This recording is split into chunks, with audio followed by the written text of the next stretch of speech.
When you look at the years where the United States was becoming more equal in income, roughly from 29 through the 60s. Really, the trend was really pronounced starting around 1941. We're looking back at a time that spirit of equality is palpable. But the spirit of even equality, to those of us who didn't live through it. That makes my point. The spirit of equality you talk about is what I talk about, what I call social equality. Right, but I would argue that it was largely brought about by the convergence of income. Well, that's the argument. I mean, those were also the years when we had a draft, the most powerful egalitarian institution that doesn't have to do with income inequality that we've yet devised. And then we got rid of the draft, and people stopped feeling more equal. Well, what's the cause? It seems to me that's at least a toss-up. I don't think you need to choose. I think that both are important. Well, we do need to choose because it's a whole lot easier to reinstitute the draft or create other social institutions like health care, like safe public spaces, like schools that mix the classes. It's easier to create them than it is to reverse these larger income inequality trends. Well, hard to say. We haven't really seen progress on either front in the 18 We have seen progress. We've seen vast progress in terms of creating safe public spaces because the decrease in crime has opened up vast areas for poor people and middle-class people where they previously would have to huddle in their homes behind gates. If you look at the streets are a little safer. Well, but when Robert Reich wrote about income inequality, he talked about the secession of the successful, and the image of that was the top 20% were retreating behind walled, gated compounds. They're still retreating behind walls and gated compounds because really crime was not the only thing on their mind.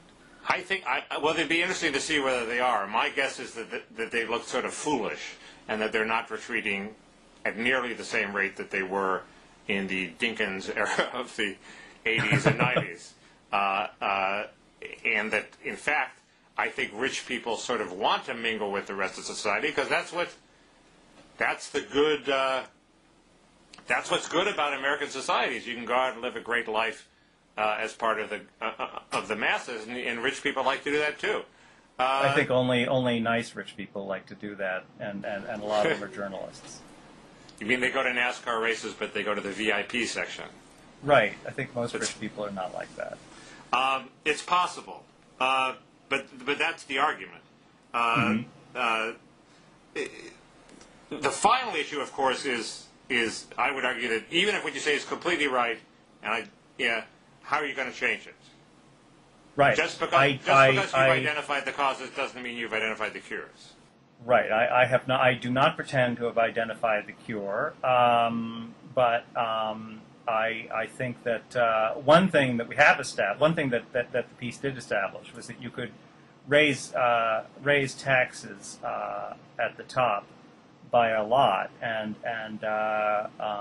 it wouldn't even necessarily have a huge impact on the actual amount of money that people paid. So if anything, you need to have a more exaggerated increase in your marginal tax rate to pick up any additional revenue at all, because there's so many ways to avoid paying taxes. What that told me was that increasing the tax rate is a very inefficient way to affect income inequality, and it's a doubly inefficient way to affect social equality, since income inequality only has an indirect effect on social equality. So we shouldn't worry that much about raising or lowering the tax rate on the rich. We should do whatever will produce the most growth. I do think raising tax rates on the rich has a big symbolic effect, so I'm usually for it. But it also gives the government more money to pursue the social equality agenda.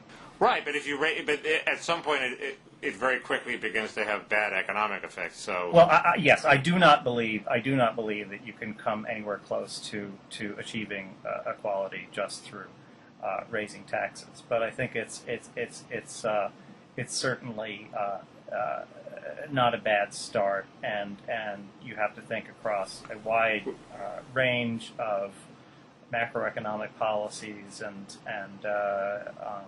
I don't know how to achieve this, but it seems to me the first step, and I guess this would be my final statement, is the first step is to care about this and to take note that it's happening, and to have some understanding of what the various causes appear to be, along with the the ambiguities in the research, which I agree with you. There are certain unanswered questions based on what economists have established so far. Yeah.